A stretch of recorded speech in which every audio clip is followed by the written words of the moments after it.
Are you looking for a powerful way to get your message in front of a highly engaged audience? Hi, everybody. I'm Peter Stockdale with the Spin Market Report. Advertising on the Spin Market Podcast Network puts your business directly into the ears of our active listeners. Our podcasts have over 20,000 total streams in the last 12 months. That includes over 160,000 YouTube impressions and over 150,000 total views on YouTube combined. Whether you're promoting a product, service, or event, reach out to the Spin Market Podcast Network to find out how you can reach an actively engaged audience. So get heard today. Go to www.spinmarket.com to find out more information. Your business, your message, our platform.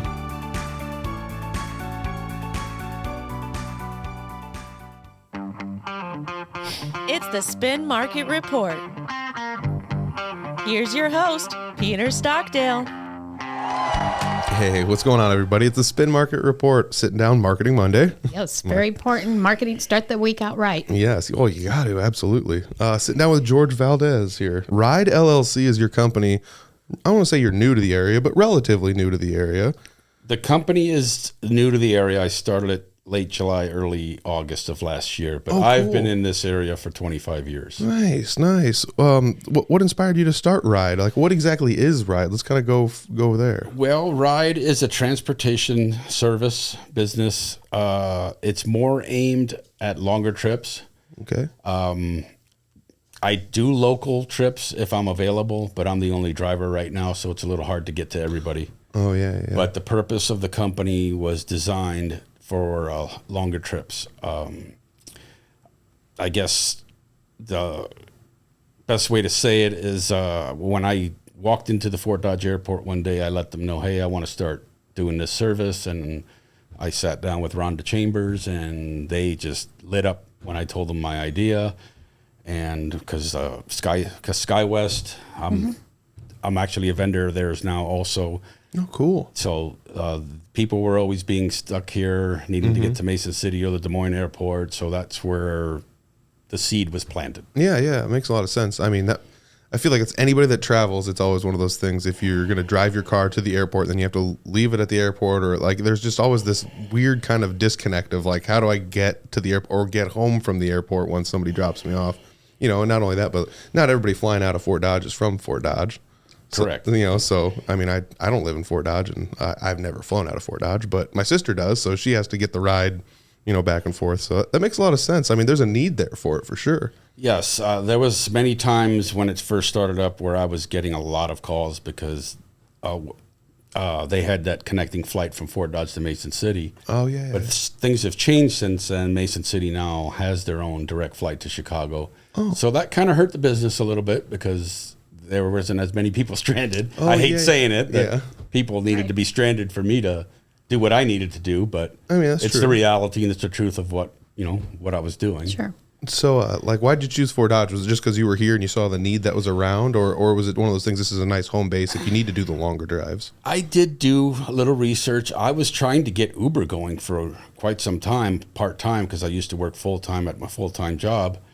And to be perfectly honest with you, I'm a disabled vet, and once my disability payments started coming in, I didn't have to kill my body anymore. And by doing Uber, I enjoyed it. I enjoyed meeting new people. I enjoyed hearing stories. There are some very good stories that you hear.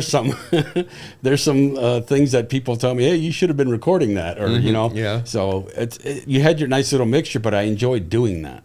So that's where the idea came from, and I just took it upon myself to go to the airport and let them know, hey, let people know when they arrive now that there's another service. And then that's when they started talking to me and said, well, our Hertz location's been empty for several years because of COVID. Would you be interested in taking that location? So I had to do some thinking and everything, but I ended up finally pulling the trigger on it, and that's where we keep one of our vehicles is out there at the airport. Cool. So, yeah. So you guys have your own little kiosk out at the airport then? Yes. I'm never there. Yeah. But it's there. There are flyers there. There are business cards there. I've got advertising on their windows. But I'm sure being local, you're just a phone call away, though. Yes. And they do have people call me, but being the only driver, it's hard because they usually need to get to Enterprise or Okay, or just to a hotel. But if I'm out and about doing something else, because I'm also a vendor for the hospital, Unity Point. Okay. I just did that officially about a month ago. Cool. So they call me for medical transports too. Nice. I do not have a wheelchair accessible vehicle at the moment. That's Okay. hopefully one that's definitely on the top of the list to purchase. But being a new company, it's a little hard for a bank to say, hey, here's some money. Yeah. Sure. They want to see a little track record, at least 2 years of track record before. But that's definitely the next vehicle. I've talked to a company in town that sells them new and used, just to get a general area of what's out there and what I'd be looking to spend. Because I've gotten calls from Des Moines hospitals, Clarion Hospital, quite a few hospitals. I mean, we noticed that with like a couple of the people we talked to in the medical fields, like even on this podcast, they're setting up mobile, I don't know what you want to call them, like doctor's offices or dentist offices and things like that, because there is a transportation issue. Some people, for some reason or another, whatever it is, can't find a way to get to a hospital or to a dentist or get home from one once they're at one, So that would be another situation where you would come in and be able to help out bridge the gaps there. So you've identified a lot of gaps in like what's needed. So that's a good thing for sure. Yeah, I did a lot of research, and nursing homes, they've called me Sure. to transport one of their what's the word I'm looking for? Residents. There you go. To get them to a hospital appointment. Okay. I also work very closely with a veteran service officer out of Hamilton County, and I have in the past, and I'm not saying this to get glorified or anything, but I do stuff for free for veterans too, since I'm a veteran myself. He calls me up and says, hey, I've got a World War II veteran. He's 92 years old. He needs to get to a Des Moines appointment. I've got no way to get him down there. I just take them. Yeah. And I don't charge them anything. I just take them. What a great service. If Thank I'm you. available and don't have anything going on that day, I will take them. That's awesome. So what were some of the challenges you faced as you were starting this out? You said you went to the airport, you kind of talked to people at the hospital, things like that. What were some of the challenges and how did you overcome them? A lot of it is the demographics. It's, how big of a town. Fort Dodge, I always thought, was big enough to sustain probably Uber or Lyft or whatever. But it's just going out there and making sure you're doing the research to see and talk to people, find out what the town needs. And I just noticed that there isn't a service for, like a corporate shuttle. Like we have a lot of major companies here in Fort Dodge. If they've got 10 or 12 employees coming in, how is that getting taken care of? Oh yeah, 10 or 12. A car. That's going to be a lot of cars if they're going to just take a car. But that's where the van comes in. Bingo. I can pick everybody up, and if Because that will hold 14? yes, it holds 14, and there's Nice. also room behind the last row for quite a bit of luggage. Cool. And there's pictures on my Ryde Facebook page, and there's also a website, ridefortdodge.com. Yep, I got links to those down below. So if anybody's looking for those, you don't even have to worry about typing it. Just scroll in the description and click and check out that van because it's a big van. It was something I remember you talking about it. Then the picture on the inside was like, well, geez, this sits a lot of people. Yeah, in here. it's and to answer the question about the challenges too, the size of the vehicle matters. I didn't know this till I actually ran into it and had to learn my lesson. But my first vehicle was a shuttle bus. Okay. But it weighed well over 10,000 pounds, which at that point, if you're going to charge people to be on it, you need to get a DOT number, a motor carrier number. Oh yeah. You're liable to get pulled over by DOT, which is now handled by the Iowa State Patrol at any time. So if you keep it under 16 passengers and under 10,000 pounds, Okay, it's like you don't have to worry about it. It's not like heavy duty thing or Correct. something. Okay. Correct. So I had to learn that lesson the hard way. So do as much research as you can. Yeah, I mean sometimes that just comes down to like asking people. I know. Yep. And I went to the Iowa State Patrol. Oh. I went right there, and that's how I found out about it. Perfect. But I already had the van purchased. Oh man. Well, you bring up a really good point, though, as well as these are the little things that businesses, when they're going to start, sometimes get not asked because you don't know what you don't know Yep. on there. So depending on what type of business, and I don't know if you were going to ask me this or not, but for anybody who wants to start a new business, I mean, I'm just new at it, but from what I've experienced, do as much research as you can. If there's anything that you doubt or have a question about as far as law related, go and ask. Yeah. before you go ahead and pull the trigger, Sure. because you'd rather know what you're going to get into, because there's a lot of things that just pop up and surprise you. Yeah. And now, since you've already started a company, you got to deal with it. You have to figure out the solution. Yep. So as much research as you can do, and definitely talk to other business owners. Some of them are very open, and actually Fort Dodge Growth Alliance was, and still is, super helpful to me. I joined them, and they're there if you have any questions. They are wonderful people. Astra's been phenomenal. I just picked her up from the airport not too long ago. I want to say I saw a post about that somewhere recently. Where I mean, that'd be so nice though too. In your own hometown, you don't have to worry about like driving your car halfway across town, just leaving it at a parking lot. You know, you can get a ride. It's pretty cool. Yep. So we had talked a little bit about what differentiates you from the other transportation services. You're not a cab. You're a corporate. A shuttle of sorts. You can go longer distances than any sort of cab would ever want to do or could do. We don't have Uber. We don't have Lyft. We don't have any of those services up here. I mean, you could, in essence, try to you could get on there and book something, but you'd have somebody driving a long ways just to pick you up, and then the cost isn't effective. And correct. So if it's too far away, they won't even come. Yes. So you filled in a lot of gaps in town that were there as far as transportation, which I think is one of the greatest things that differentiates you.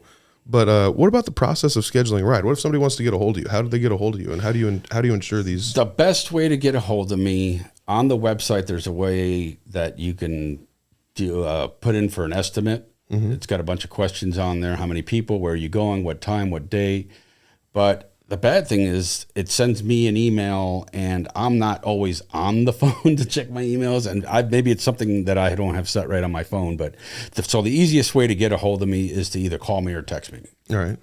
Call directly, and I will answer your questions as best I can. Mm-hmm. Sometimes I might not have the answer right then, as far as say, hey, how much is it going to get me to go to Waterloo? Mm-hmm. Well, I need an exact address. Give me an exact address. And then I have my way without sharing my secrets. The secrets. Of Secrets how of the I trade. charge for that. So I usually say, hey, I'm driving right now. Give me a few minutes, and I'll get right back to you with an answer. And most people are okay with that. I get back to them right away, and so I think the benefit of that is they can schedule things ahead though too. I mean, it's not that you couldn't schedule with somebody else, but it's nice and easy when you have somebody to talk to. You're right there. You give them a call and you're like, hey, I'm looking for a ride from here to here on this day. Boom, you can schedule it out nice and easy. That is the preferred method. I would wish people would do. It's easier that way for both parties. Mm-hmm. But I have had people call me and say, hey, can you get me to the Des Moines airport in 2 hours? That's you got to leave now. Yeah. So it's a little bit more challenging because I might have something already on the schedule. And I do tell my local customers that if a longer trip comes up, that takes priority. I mean, not that I don't want to take care of the local people here in Fort Dodge, but we do have other companies in town that do that. And so there are other resources for them. Yes. And select. So that's where the goal of the company was, to do the longer trips. Mm-hmm.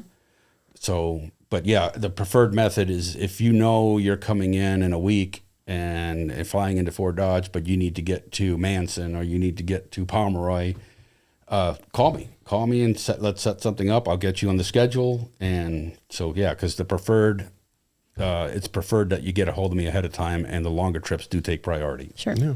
So how has technology changed any of this? When you added technology into this, was it impactful? Website, I saw your booking link online, so that's when they would get to email you and kind of set up a date or get estimates from you and things like that. Has that changed how you've done business at all?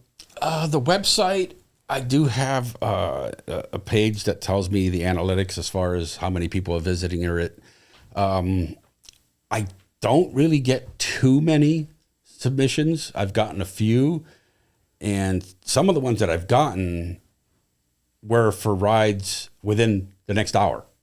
Oh, wow. And if I didn't see the email for 2 hours, so I need to work on that and figure out a way to get that where it alerts me right away. Yeah, there are methods to do that. Perfect. Yeah, there's special AI and booking things that you can do to put in there, and we can visit. Yes, because that's definitely one. It hasn't happened very often, so that's why I tell people, call me.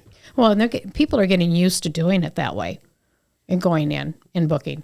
I mean, you're seeing that all the time now with salons and barbershops and dental and clinics and all that. They're all getting used to being able just to go online and book an appointment. Yeah, I mean, sometimes you can those companies like mix SMS in there, which is like text messaging. My favorite's when you think it's AI and then they're just like, just please respond to this so we know to keep the appointment. And you're just like, you just say something goofy like tacos, and they're like, this is not an automated thing. There's somebody actually here. I'm like, oh my, yeah, I do want the appointment. I'm sorry. So like sometimes you think it's AI and it's not. So you know, I guess you can be fooled still. But yeah, I mean that's a great way to do it. You know, technology is one of those things I feel like once you kind of jump in, it's like, well, how can we improve this? You have to make the jump first, and then you're just like, well, how do we improve this? How do we change this to make it, you know, better for all parties involved? And that's something that's it just takes time and you know, experience doing that kind of stuff, or just like you said earlier, asking the people that might know, because it's running a business is you have so many fingers and so many pies all the time. It's like sometimes it's better just to lean on some other people. To continue on that, if you would let me, as far as the technology, I mean, I dream big. So my goal actually, when all this started, was to maybe have an online app where people can just book a ride, and I would have independent contractors out there like an Uber or a Lyft. But one that got created here in Fort Dodge, I'm sure Uber or Lyft started. They started like any other business. Yep. So why not try to get that, you know, dream big? And so that way people, because I mean, let's just, the yellow pages, nobody goes through the phone book anymore. That's true. I'm old school. So it's a lot easier for somebody. Hey, I need to get to the hospital. Well, let me get on an app. Yeah. And okay, Ryde does have an app, and then book a ride. And I have people out there who are driving for me independently that can pick them up and take them. Mm-hmm. That would be. That's your hope. That's my hope. Yes. Yeah. Yes. I mean, it's a good business model. I mean, it worked for them. It could work for you. Yeah, why not? You know, some people say, oh, really, you're going to compete with Uber or Lyft? I said, I'm not. I just want this town to have what I think it needs. Yeah. I do feel like there's a lot of gaps, like you said, in Uber and Lyft, where it's like, if you're not in Des Moines or Waterloo or like there's only a few big cities around Iowa that really like have it very present. Otherwise, the medium-sized cities like the Fort Dodges and stuff, we don't have that here. No. There might be somebody maybe sort of close, but it's going to cost you a lot of money usually, and that's those situations. The closest one you're going to get on a consistent basis is Ames. Oh, yeah. Because I have done Uber in Ames. I've done there just to make some spare extra cash. But now that the university everybody's graduated, that town is the population's gonna decrease by quite a bit here this weekend. So getting somebody, and like I said, I'm pretty sure if you book a ride from Fort Dodge to the hospital or even to Humboldt, and you try to use Uber and there's no Uber drivers in town at the moment, it just it won't even register in Ames. Oh man. Because doing the job driving for Uber, I noticed talking to other drivers, they don't like to take the longer trips. Yeah. Because you might go to a town that doesn't have Uber, and now you're coming back empty-handed. Empty, yeah. So that's where my idea came in. Just eliminate the middleman and call me directly, and I will take you there. Yep. And I charge cheaper than an Uber XL. Yep. So. And you get to go in a nice vehicle. Yes, your vehicles are very nice. So you had talked, speaking of vehicles, you had talked about how you got that, was it 14 passenger van? It's a 2024 Mercedes Sprinter 14 passenger van. Top of the line. So do you have any, one of the questions was, do you have any plans to upgrade or your fleet or add new vehicles? I mean, we kind of touched on that a little bit. I did a little bit as far as the wheelchair accessible van. I think, and the sad thing is, if I had one right now, I can put it to use. Yeah. And I can probably hire a driver to run it. Because, like I said, I've gotten calls from several hospitals, different counties, Des Moines, Clarion. I said that before, but looking for that, or even just insurance companies who sometimes cover the bill for their patients that need to go somewhere do dialysis or whatever, and they're looking for a medical transport, but they need the patient's not weight bearing, so they need they need a wheelchair ramp and all that stuff. So I can put it to use. I'm in that wormhole right now. Yeah. So the practicality and necessity is kind of how you choose these vehicles. What about like comfort and safety? Are those other things that you kind of have in mind when you're going through this? When I first came up with the idea, and my wife, if she was here, she would give me that look, because I probably had 6 or 7 SUVs lined up, and I was doing intense research this one. What do I like about this one? What do I like about this one? And safety was a big part of it. So I ended up going with the Cadillac XT6 because it was the step below the Escalade. I didn't think I needed something that big, but it had all the features that I needed, and especially the safety features. And it's a nice vehicle. Yeah, there's nothing wrong with being comfy in the back seat. I'll tell you what. That's riding in the back of an uncomfy car is like, I don't know. It's just not my favorite thing to do. I've ridden when I flew. I was out in California. And my sister got some whatever nice vehicle. I don't remember what it was, but it was a big SUV, and we rode in the back. I was like, man, this is a lot better than the last one we rode in, or whatever, you know. And you can tell the difference when you get in them for sure. I think that's one of the best parts about those. I got a lot of compliments in the wintertime because the back seats were heated. Nice. Somebody would get in the back seat, and I could see they're kind of shivering, and I've got the heat up, and they've got their own controls right there. But I said it does have a seat warmer, and okay, where is it? Yeah, that's awesome. So, how have you contributed to Ryde specifically? How has it contributed to Fort Dodge as a community as a whole? Have you seen an impact since you've started until now? Have things changed? Have people been, I don't know, have you noticed people reaching out to you and being like, this is actually something we really needed? Yes, I've had several people, especially when I had my ribbon cutting ceremony. Oh, cool.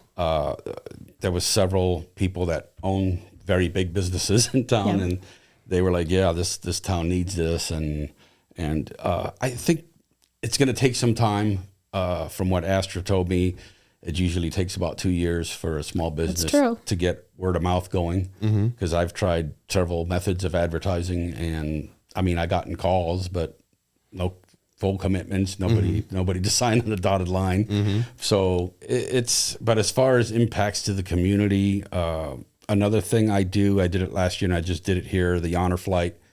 I don't charge the Sun Country crew. I go and pick them up, and then take them to the airport, and then I pick them up at 4 something in the morning. And so thank you. Thank you. No, you're very welcome. Like I said, I do that because veterans and other people have helped me out to get to where I am now. And if it wasn't for their help, so that's just my way of giving back. It's helping however I can. And Sun Country reached out to Rhonda and said, hey, we want him as a vendor. Good. So I'm just waiting to hear back from them, and they'll add me as a vendor as well. So we got Sun Country's SkyWest, which is an airline. Yep. And then are there any other organizations you've partnered with, whether or not they be big like that or smaller ones? I have done stuff for Elanco, taken their employees back and forth. Nothing's been officially written up or anything, but they know about me. So cool. I'm reaching out to CJ Bio too, because I know a lot of their corporate guys come in from South Korea, and gals too. Right. I don't want to leave out. So they called me at one point asking for an estimate about picking up their employees, but they usually come in very early in the morning. So usually I charge a little bit more if I'm working off peak, because I'm the only driver. So I got to watch my rest periods for sure. Make sure I get my rest too. But so usually I charge a little extra if it's something at 2, 3, 4 in the morning. I don't get too many of those, but sometimes they do pop up. But we mentioned a little bit about marketing, Ryde, and this is something I don't know, a marketing podcast. We work at a marketing company, so this is something I kind of like to ask these types of questions. Like, what have you found has worked the best for marketing, Ryde? We talked a little bit about word of mouth, and you said you've tried some different avenues, but has anything worked the best? Was it like when you set up your website, it all of a sudden you got some traction, or was it, I have a Facebook and now I see the traction on the Facebook, or was there something that worked better than the rest? Yes. Usually I try to ask, if it's somebody new, I usually ask them the question, how did you hear about me? Bingo. Good job. Because I need that information so I could see where my money is being wasted or where it's coming in handy. And believe it or not, top of the list, of course, is word of mouth. Somebody says, I ran into this gal and she had your card and she told me about you. And then the other one where I seem to be getting a lot of views is my company Facebook page. Because that one, when you actually do boost a post or something, it took me a while to learn this, because I was getting nasty comments from people in Montana or something. Why am I getting your ads? So I had to figure out how to go in there and close the distance to where it's more. But to answer your question, word of mouth so far has been by far the best. Yeah. And that doesn't really cost much except for making some business cards and just being nice to your customers. Yeah. Let's treat them with respect and, because those are the people that keep things going for you, is your customers. Well, that relates right back to reviews, reputation management. So that word of mouth is reputation management. The next step that you need to take up forward with that is asking them for an actual Google review of it as well, and take it to the next step. I have asked that question, but I've noticed that you could take somebody 20 times somewhere. Yes. And it's been great. They love it. But if that one time that something didn't go right and now they don't want to use you anymore, and that's when they go on there and take the time to give you the bad review. Well, So I've had one, and I wrote a very thorough and detailed and truthful explanation on what happened there. But I tried to contact Google, and I said, I've even got a police number here or something you can reference saying that I did report it. And without getting into details or nothing, but they never even answered me back. Yeah, I mean, that's kind of tough. But, sometimes just responding to negative reviews can be a good way to get out in front of them and just be like, I'll help you fix this. We just need to know the right way to fix it. And honestly, like, we've all been online. We've seen a negative review, and sometimes you're just like, well, this person's just complaining. The company's trying their best, and this is just somebody that's complaining. So that's a good way to be like, well, you can spin the narrative pretty quickly on some of those. But yeah, word of mouth is great. I've always thought that it worked the best. But there are different things. You got to ask people how they found out about you. I remember playing a show once, and someone's like, oh, we found you on TikTok, and it's like, I didn't even know the TikTok. This person's TikTok account was actually, it's doing something. Somebody saw you and they hired you, so finding out how they got you, it's such a great way to find out. Yeah, very important question to ask. Absolutely. Yes. I feel like a lot of us are scared to ask that question, but, again, asking, it's kind of like asking her for reviews. I get scared to ask for reviews. Well, why not? You never know, but it's just starting the conversation. Plus, I'm sure you're good at conversing with everybody too. You're driving them, short or long distance, usually longer distances. But like, if you're going to drive somebody long distance, it's like, you get a little banter going back and forth. It's kind of by doing the Uber thing, I kind of got a feel for whether when somebody gets in the vehicle, whether they want to talk or don't want to talk. Because I'm fine just being quiet, but you kind of get a good sense for it. Or sometimes I just come out and say it. Hey, we got a long ride. You want to talk? Or yeah. And if, or sometimes they get in and they've got their music on, I just leave them alone. Yeah. And then, but what happens a lot too, and it's kind of weird, is when I'm taking somebody long distance, somebody will call me to ask about a ride. So I got to say, hey, sorry, I got to take this. And then I just put them in the car speaker. And they're usually pretty good about it. They're like, oh, it's business. Do what you got to do. Yep. So, but yeah, there's some funny stories that you come across when you do what I do. Where do you see Ryde going in the next 5 to 10 years? I know we talked a little bit about like maybe another vehicle in the fleet, with wheelchair accessible was definitely something that was on the docket. But like, is there something further down the line where you're just like, this is kind of what I envision this kind of going towards? Well, we talked about that a little bit. My big envision is where I have the app where somebody can just get on like an Uber or a Lyft and get a ride. And so that's my big vision. But I want Ryde to be in Fort Dodge, way past my time. Oh, nice. So I want it to be something that the community has for as long as it possibly can. So how do you stay motivated then? Like, that's the other thing is it can be burdening to be the only person you're the entrepreneur. You are Ryde. So like, how do you stay motivated each and every day, waking up and going and just tackling this beast every single day that is entrepreneurship? It's the people. Nice. The people that I meet on a consistent basis. Because sometimes you hear stories that are sad, but sometimes just giving them the ear to listen is more than enough to make them feel a little better. Or sometimes they share a story with me that I've experienced before. So, yeah. And it's just the communicating, and it's the people. It's the people that keeps me going. Absolutely. You had talked earlier about some advice that, if you're going to start a business, ask the questions, go find somebody that you can lean on and things like that. So this does bring me down to one of the last questions I have. Upcoming projects. Is there anything in the future, initiatives you're excited about, people you're working with? Do you have, like, you had mentioned a couple times in here, different people you're kind of conversing with to get the ball rolling on their end. But is there anything that you have that you're working with that you're excited to share with everybody? I am trying, and I've been trying to utilize the van more often to get the word out there that, hey, even if it's a child's birthday party or an adult birthday party and you guys want to go out and go to the casino or go out bar hopping and nobody wants to drive, I'm here. I'm here for that. I'm here to help you out. I do have several weddings booked, and not just here locally. I've got one in Pomeroy. I've got one in Algona. I've got one in Humboldt. So it's just get the word out there as far as the services for the van. Concerts. I've got people that I take to concerts. That way you guys can enjoy the time that you're having with your family or friends and not have to worry about driving home, intoxicated or whatever. That's all. We're going to take care of you. I love that. So have you taught, the Decker Auditorium is going to announce all their upcoming shows. Okay.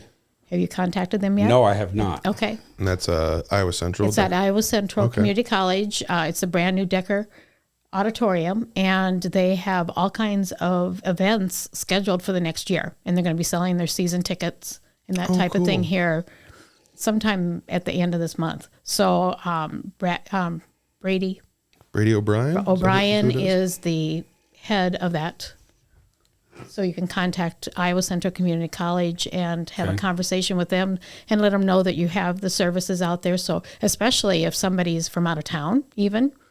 Yeah. Yep. It'd be nice to be top of mind. And I know we have Celebration too, so maybe that's another way where I can. Now, they won't have Celebration this year, but they will have the downtown show, and I believe that's in August this year. Yeah, I think that was later than normal. Earlier. Earlier than normal. Yeah, okay, I was thinking the other way around. Celebration is usually end of June or July. That's what I was thinking. Since they're not having that, I guess I didn't know that. Yeah, so those are a couple of events that are coming up that might be something for you as well. Yeah, I remember seeing that on your website. You had you chiseled out certain days of the week where it's like, I can give you a ride to the casino here, and if you want to get a bunch of people together, we can take you all down there. And I think there was something else that wasn't just a casino; it was something else. But it was. There was so I did a poll on my Facebook, my company Facebook page, and I asked everybody that got on there. I said, "Hey, what service do you want us to provide that you would like us to do on a monthly basis, whether it be once a month, whatever?" And actually, the number one vote getter was a trip to the Jordan Creek Mall. Oh, nice! Okay. So my idea was to do that on a Saturday morning.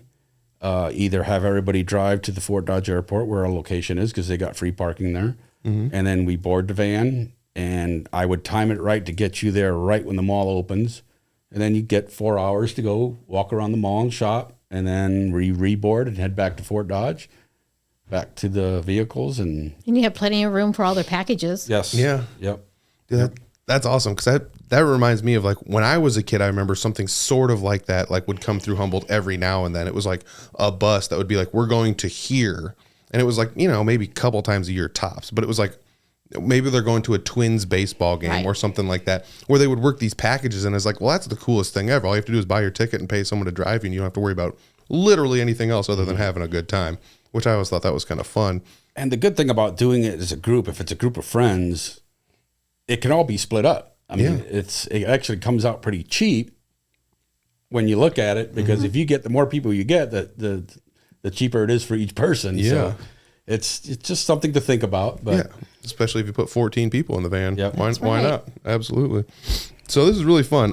You talked about, upcoming projects, initiatives, what you filling in the gaps that the town needs is basically what it is, or like, it's not like we're in no man's land out here in northern Iowa, but at the same time, you gotta drive ways to get to a big city. So you are filling this gap of, 50 to 100 miles around us that there's not a whole lot of services like yours unless you're going from your house to the gas station in your local town and then back. Otherwise, that's about the only option that's there. I do have one crazy one. I just got a call the other day from someone in Ames, because I used to Uber there, and I handed out some of my cards because people said, "Hey, what's that on your doors?" And I was like, "Oh, I own my own company." "Oh, really?" And they contacted me through Facebook Messenger, how much for a ride to the Des Moines airport from Ames. I'm like, you could easily get an Uber there, but it's early in the morning. It's their flight's at 6 a.m. You're not going to find probably an Uber at 4 a.m. to get them there at least an hour before the flight. So I shot them a price, and they said, well, that sounds good. We'll probably get back to you here. I just want to work out some details. Yeah. Just some of the instances that I go through, but even somebody in Ames is reaching out.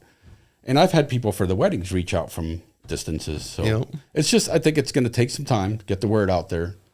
Yeah. And, but I think you got a good start. You got a website. You're interacting with your customers, which is something I feel like a lot of companies fail at. I don't want to say fail at, but they need to do a little bit better. You've mentioned this in other podcasts. Customer service it can be a marketing tactic. It is a marketing tactic. So you're doing good things here. We're down to the last question for you, George, and it's is there a time in your life where marketing has impacted you and you possibly didn't know it until afterwards? It could be with your company. It could be personally. It could have been when you were working for a different rideshare company. It could be anything. Could be something you were watching TV this last weekend or drove past a billboard. well, definitely. You mean besides Ryde, or it could be with Ryde? Yeah, is there something you tried marketing wise with Ryde that you didn't realize was going to work until it did, and then you're like, oh, geez, I didn't know this worked this good? When I first started out, I went to a local business in town, and I want to shout out to, I don't know if I can plug them, but do it. Plug away. Dodge Graphics. She's been phenomenal. Maddie does a great job. Maddie has been phenomenal with me. She's done my business cards. She's done the vehicle wrappings and cool. amongst many other things. Optic ink with some of my clothing and stuff. Oh, cool. They've been wonderful. Everybody in town has been wonderful and supportive. But the first thing that I did was went to Maddie and I said, I need business cards, but I need them to kind of pop. I want them. And then I just took it upon myself to hand them out to all the hotels and some drinking establishments. But then I got to the point where I really don't want to be up till 2:30 in the morning. True, yeah. Especially when I've got to pick somebody up at 6 in the morning. But to answer your question, I think just starting out was it's amazing what just having business cards, just to get those out there, the gas stations, because they're truck drivers that come in. And then working for my previous employer, it was in the bigger truck. I have Class A CDL. So cool. I don't need it for what I do, but I'm keeping it, keeping it Once up. you get it, you might as well keep it. Yeah. So, I figured out through that business that, okay, there are truck drivers that transport trucks. Yes, they do. And they need a ride to the airport when they get here. So I brought the business cards to those establishments. It's just doing your research and being smart. But looking at every avenue you can. Yes. Maximize your possibilities. Anything that somebody would need a ride for. Yep. Yeah. Definitely maximize your possibilities of making the company grow. Absolutely. George, this has been great. This has been really good. I do want to say again, I've got George's links down below. So go ahead and just scroll into the description section. Check it out. The Ryde website and the Ryde Facebook are definitely down there. Also, I got Spin Market links down below. So check those out if you want as well.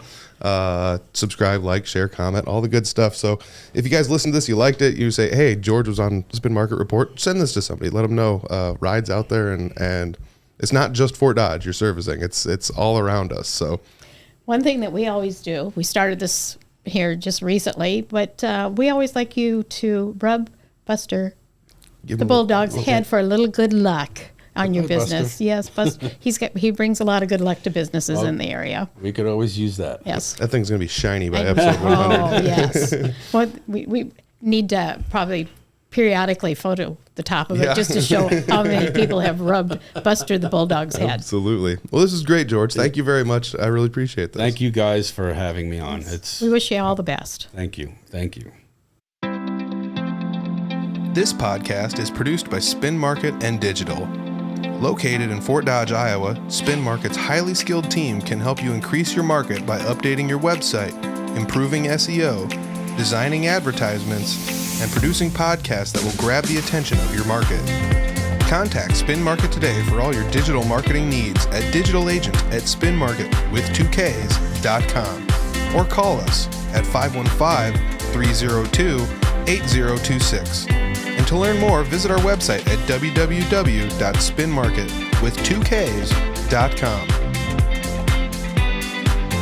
That's digitalagent@spinmarket.com or 515-302-8026. or visit our website at www.spinmarketwith2ks.com.